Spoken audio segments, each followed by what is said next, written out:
melaksanakan praktikum mikrobiologi dengan judul uji aktivitas antibakteri terhadap ekstrak bunga rosella. Sebelumnya perkenalkan kelompok kami, diantaranya saya sendiri, Rindia Gayu Ayunda, saya Ria Putri Larasati, saya Sinta Dita, dan saya Satria Tio.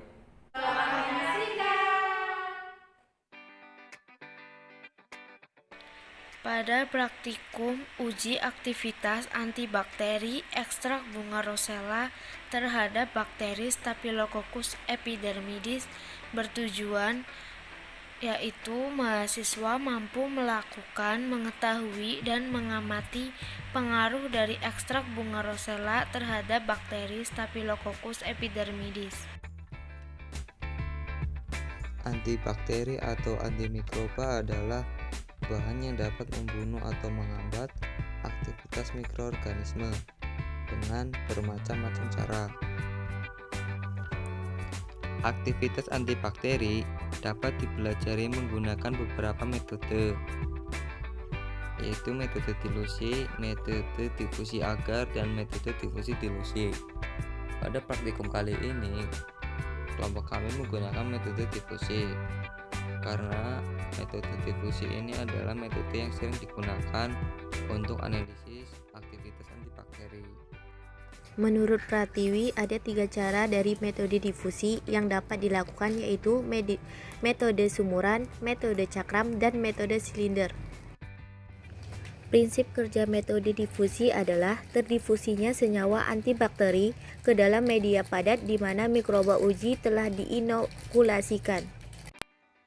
Menurut Komojime tahun 2008, klasifikasi bunga rosella yaitu berasal dari kingdom Plantae, subkingdom Tracheobionta, superdivisi Spermatophyta, divisi Magnoliophyta, ordo Malvales, familinya Malvaceae, kelas Magnoliopsida, subkelas Philenidae, genus Hibiscus, serta spesies Hibiscus sabdariva Linn. Menurut Todar 2011, bakteri Staphylococcus epidermidis adalah salah satu spesies bakteri yang diketahui dapat menyebabkan infeksi oportunistik atau menyerang individu dengan sistem kekebalan tubuh yang lemah. Staphylococcus epidermidis ini memiliki sifat aerob fakultatif. Bakteri ini tidak memiliki protein A pada dinding selnya. Menurut Saleh 1961, klasifikasi dari bakteri Staphylococcus epidermidis berasal dari kingdom Bacteria, phylum Firmicutes, kelas Bacilli, ordo Bacillales, famili Staphylococcaceae, genus Staphylococcus, spesies Staphylococcus epidermidis. Alat dan bahan yang digunakan antara lain gelas ukur, gelas beker, cawan Petri, cawan penguap, pipet tetes, mikropipet, spidol, dan inkubator. Bahan yang digunakan antara lain ekstrak bunga rosella, bakteri Staphylococcus epidermidis, dan DMSO 100%. Aseptis meja kerja dan mensterilkan tangan dengan menggunakan alkohol 70% ini bertujuan agar tidak terkontaminasi oleh mikroorganisme.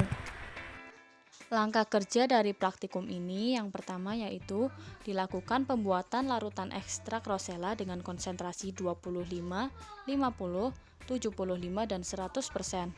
Sebelumnya, dilakukan penimbangan dahulu terhadap ekstrak rosella yaitu masing-masing 1,25 gram ekstrak untuk larutan dengan konsentrasi 25%, 2,5 gram ekstrak untuk konsentrasi 50%, 3,75 gram ekstrak untuk larutan konsentrasi 75%, serta 5 gram ekstrak untuk larutan dengan konsentrasi 100%. Kemudian, diukur sebanyak 5 ml larutan DMSO 100% pada gelas ukur, dan selanjutnya ditambahkan 5 ml larutan DMSO tersebut pada tiap-tiap ekstrak yang telah ditimbang. Selanjutnya yaitu pembuatan sumuran menggunakan metode difusi. Mula-mula dipanaskan tepian cawan Petri yang berisi biakan bakteri Staphylococcus epidermidis. Kemudian dibuat 4 sumuran menggunakan sedotan.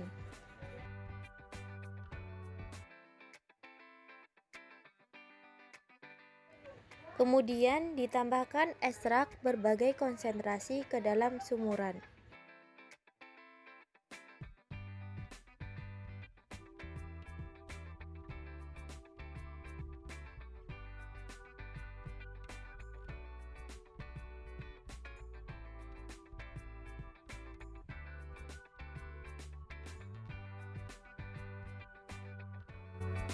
Selanjutnya, dimasukkan sumuran ke inkubator dan diinkubasi selama 24 jam.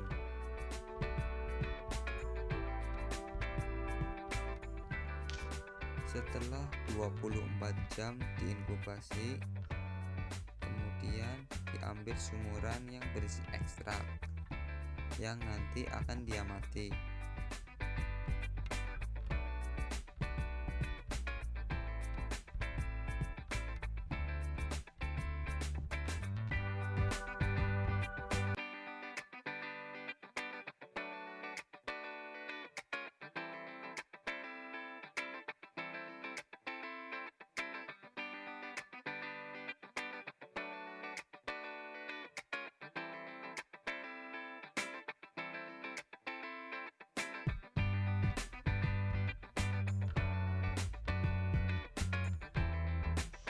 Setelah diinkubasi selama 24 jam, diambil cawan Petri dari inkubator dan diamati zona bening yang terbentuk pada media. Lalu diukur diameter zona hambat yang ditandai dengan terbentuknya zona bening tersebut. Pada larutan ekstrak konsentrasi 25%, terbentuk zona hambat sebesar 7,5 mm, konsentrasi 50% sebesar 10,5 mm, konsentrasi 75% terbentuk zona hambat sebesar 11 mm, dan pada konsentrasi 100% terbentuk zona hambat sebesar 12 mm. Hasil ini menunjukkan bahwa semakin besar konsentrasi ekstrak, maka akan semakin besar pula diameter zona hambat yang terbentuk. Hal ini disebabkan karena semakin tinggi konsentrasi yang digunakan, maka akan semakin banyak pula zat antibakteri yang terkandung di dalamnya. Menurut Susanto, Sudrajat, dan Ruga tahun 2012, zona hambat dengan diameter kurang dari sama dengan 5 mm termasuk daya hambat lemah, 6-10 mm termasuk sedang, 11-20 termasuk kuat, dan lebih dari sama dengan 21 mm termasuk daya hambat sangat kuat. Pada praktikum ini, ekstrak rosella dengan konsentrasi 25% dan 50% memiliki diameter zona hambat 7,5 dan 10,5 mm yang artinya termasuk ke dalam kategori daya hambat sedang. Dan ekstrak dengan konsentrasi 75% dan 100% memiliki diameter zona hambat 11 dan 12 mm yang artinya masuk ke dalam kategori daya hambat kuat. Dari praktikum yang telah dilakukan, dapat diketahui bahwa ekstrak rosella memiliki aktivitas antibakteri terhadap bakteri Staphylococcus epidermidis. Menurut Yosujin dan kawan-kawan tahun 2012, aktivitas antibakteri tersebut terjadi karena adanya senyawa aktif berupa alkaloid, flavonoid, tanin, serta saponin pada bunga rosella yang berfungsi sebagai antibakteri. Berdasarkan praktikum yang telah dilakukan, maka dapat disimpulkan bahwa ekstrak bunga rosella memiliki aktivitas antibakteri terhadap bakteri Staphylococcus epidermidis. Zona hambat ekstrak rosella konsentrasi 25% dan 50% termasuk kategori daya hambat sedang, dan ekstrak dengan konsentrasi 75% dan 100% termasuk dalam kategori daya hambat kuat. Sekian video dari kelompok kami, kurang lebihnya mohon maaf.